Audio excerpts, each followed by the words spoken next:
So ito mga master boss, so may share na naman ako sa inyong simple tips. Ito ay about sa ating gripo.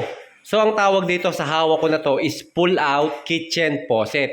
Bakit tinawag siyang pull out? Kasi itong kanyang pinaka nozzle ay nahihila.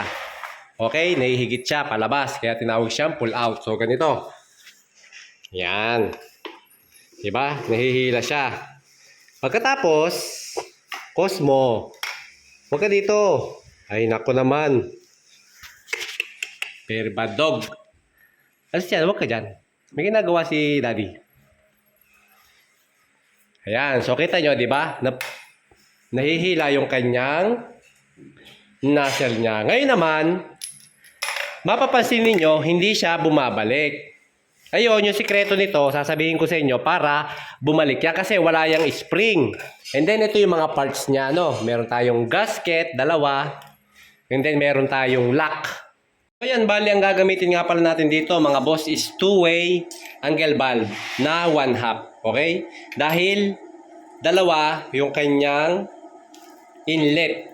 Okay? Dalawa yung flexible nito. So, kinakailangan two-way yung gagamitin natin. Hindi pwedeng isa lang dahil lalabas dito sa kabila yung tubig. Okay? So ngayon, bago naman natin install itong ating angle valve, isang tips natin sa mga newbie na plumber. Okay? Ikakabit nyo muna itong flange. Ito lang mahirap sa kanya, yung kanyang mga plastic na to. Eh talaga namang sagabal naman talaga minsan itong mga plastic na to. Yan, minsan nakakainis tanggalin. Okay? Lagay muna natin yung flange. Tapos ito, medyo higpitan nyo ng inyong mga kuko. Para hindi siya maluwag. Okay? Yan, masigip na siya. Pagkatapos, lalagyan na natin ng tape loan. Hindi pwedeng lagyan muna ng tape loan bago tsaka nyo ikakabit yung flange, hindi nyo na may papasok yan kasi may tape loan na. So kaya naman importante, kahit naman na simpleng tips lang, eh hindi na kayo magpapaulit-ulit ng gawa. Ilagay muna yung flange bago mag tape loan. And then ang paglalagay ng tape loan natin is clockwise. Okay, pag nakaharap sa atin, clockwise ang paglalagay. So para hindi siya sumalungat doon sa thread ng ating mga elbow, ng ating mga pipe, ng ating mga supply, okay? Yan. So, sapat lang na istimitin nyo lang, yung sapat lang na wag naman masyadong manipis kasi may tendency mag-leak. Okay? So, yan. Kapitan natin.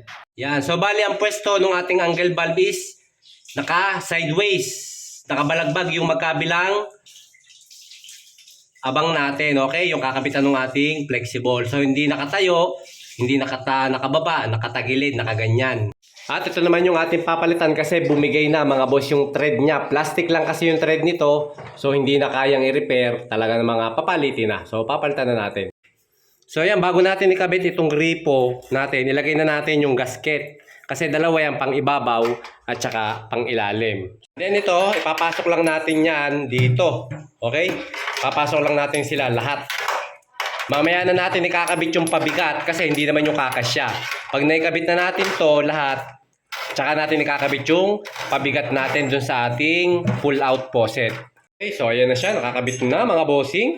Gagawin naman natin, ilalagay muna natin itong ating lock. And then syempre, bago natin ilagay yung lock, kinakailangan ilagay muna tuloy natin yung ating rubber gasket. Itong itim naman na to, mga boss, itong itim na to, yung lalagyan natin ng pabigat, ito kasi yung pull out natin, tatanggalin nyo muna. Okay, may pindutan yan doon, may mga button yan para matanggal siya bago natin ilulusot dito sa ating pinaka lock, ilulusot natin siya, no? At so yan na mga boss, naikabit na natin yung ating gripo. So yan, bali pwede nyo siyang ilipat dito sa kabila. And then pwede rin dito sa kabila, pwede nyo hilahin. So yan, napapansin nyo mga boss, diba? Yung pull out natin is hindi nabalik. Okay? So ngayon, ikakabit na natin itong ating pabigat. So para bumalik na yan. Yan, so bali dito sa part na to, ito. Itong pull out kasi yan yung hinihila natin. Yan, pag hinila ko, gagalaw yan. Yan, di ba? Diyan natin nilalagay yung pabigat natin dito. Okay?